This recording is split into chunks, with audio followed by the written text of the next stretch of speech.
Good evening. Tonight we're in Lake Shasta in Northern California, just north of Redding. The topic of this evening's talk is relationships.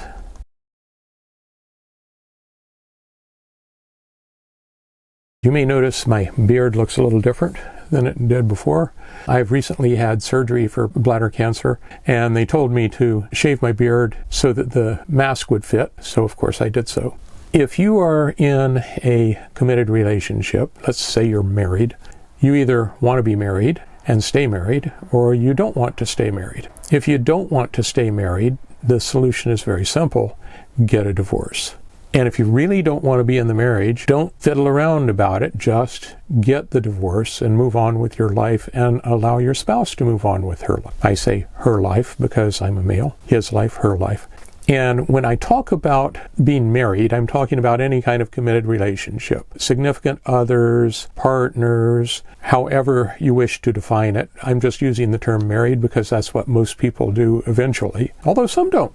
I know a couple that, wow, it was really amazing. They were together for 50 years, and all of a sudden he up and decided he didn't want to do it anymore, and he left. The lady was pretty upset about it for a bit of a time. I knew them relatively well. I didn't see any kind of a problem, but obviously there was one. So, I had a lady tell me that the secret of a happy marriage is a thick skin and a short memory. That pretty well sums it up, but we're going to go into more detail in case that's not enough for you. Socrates said, by all means marry. You'll either become happy or you'll become a philosopher. Well, I've been married twice, and so I'm both. Since I've been married twice, you might reasonably ask, well, how is it that you feel you have anything to tell us? After all, your first marriage didn't work out so hot. And that's true. After I went through that divorce, I looked at a whole lot of things about myself, found several that I didn't like so much, didn't think they were really helpful to any kind of marriage, and so I changed it. My second wife got a much better husband than my first one did, and she has periodically said that she ought to thank my first wife for training me well, which that was a rough training. Probably the best approach is to treat your spouse the very best that you possibly can, in the hopes that they'll treat you the same way, and then you treat them the same way, and everything goes on swimmingly for the next 20 to 70 years, depending upon when you get married. You really have to have a dedication to the marriage. Both of you need to be dedicated to the relationship. But you need to treat your spouse with respect. Don't speak to them in a condescending manner. Don't put them down. Especially, don't hold them up to ridicule in front of other people. They might not say something about it, but believe me, they'll definitely remember it. One of the things that some people try is an open marriage. Open marriage, polyamory, swingers, whatever you want to call it. It's a relationship in which you have sex with other people. I've never seen it work out. Sometimes it takes a long time, sometimes it takes a short time, but pretty soon, virtually all of those marriages ended. Don't know of a single one that managed to survive multiple sex partners. So get that out of your mind. If you're thinking of that, maybe you ought to sit down with your partner and say, hey, you know what? Maybe this isn't for us. Maybe we can negotiate a divorce and manage to part friends. And believe me, if you're going to go through a divorce and you can manage to sit down and say, hey, look, let's just do this thing, but let's be as friendly about it as we possibly can. And especially if you have kids, it's going to make all the difference in the world to the kids. And I know you've got hurt feelings, and I know he did this and she did that, and they shouldn't have, and you shouldn't have, and on and on. You got to let that stuff go. It doesn't matter. You're not going to be married anyway, so why bring that stuff up? You're highly unlikely to get an apology. You are highly unlikely to apologize. It's a high drama moment in your life, and to the best of your ability, turn the drama down. It's better for you, it's better for your soon-to-be ex-spouse, and it absolutely is better for the kids. If you're going to get a divorce, by all means, turn the volume down, turn the drama down, just be very businesslike about it and get it done as quickly and as smoothly as possible. In the majority of cases, not every case, but in the majority of cases, neither spouse is trying to take everything from the other and give nothing to the other. They both feel they're justified in asking for what they're asking, usually. I know of several cases in which that wasn't so, but in general, try to treat your soon-to-be ex-spouse as though they are honorable and as though they are trying to be fair. Maybe you can approach them and say, look, do your best to be fair with me. I'll do my best to be fair with you. You're not going to agree if I make an unreasonable demand, and I'm not going to agree if you make an unreasonable demand. So maybe we can just agree at the gate that we're not going to make unreasonable demands, and that if we have differences of opinions on things, that we'll sit down, we'll discuss them, and we'll get this settled as peaceably as possible. It will make things much nicer in the long run. You will both walk away with fewer scars. But I digress. That's if you're getting divorced. If you're staying married, one of the things that you need to do is treat the problem as a problem.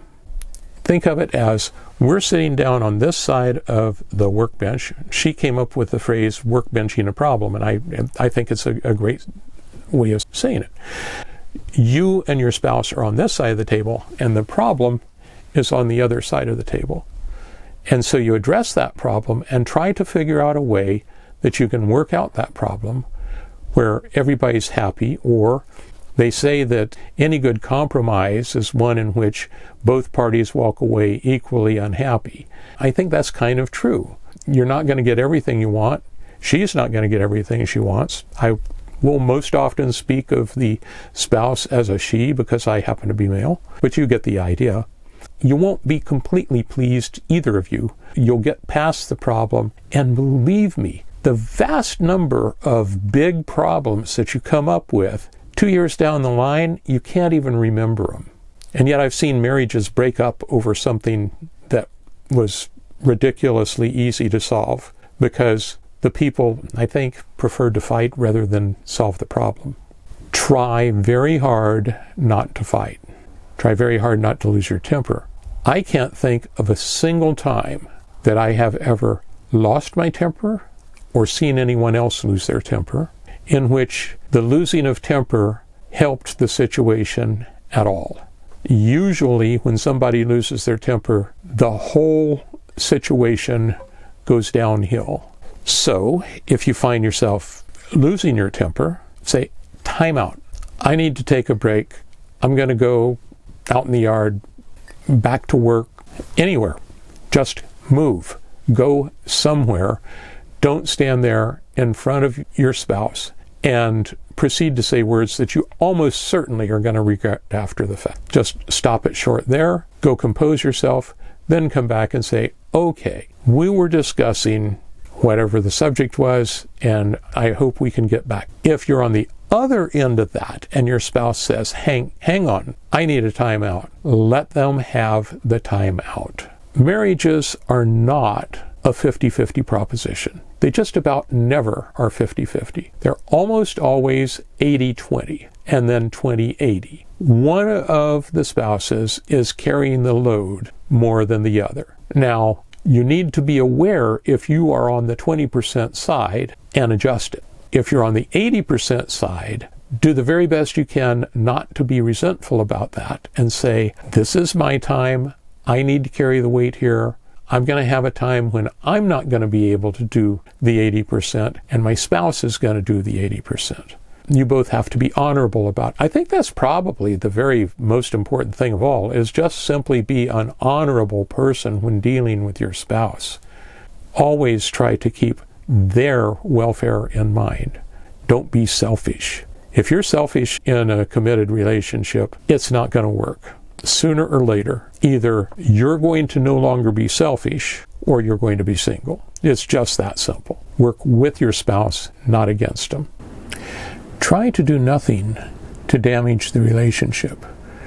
Remember, the relationship is the all-important thing. You go by different rules when you're married than you do when you're dealing with the rest of the world.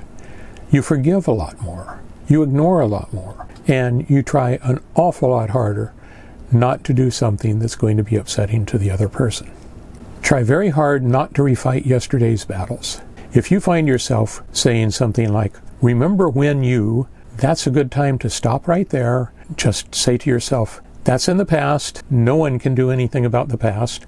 We're here. Let's just move forward. And you might even say that to the person. The other day, my wife and I got into an argument about a thing, and I said, it's not your fault. You didn't expect that to happen. If you had expected it to happen, you probably would have done something about it. I'm just being upset about it because it happened. That's just the way it is. There's no point in continuing to argue about this. Let's just move forward. And she agreed, and we managed to avoid what could have been a very serious get down.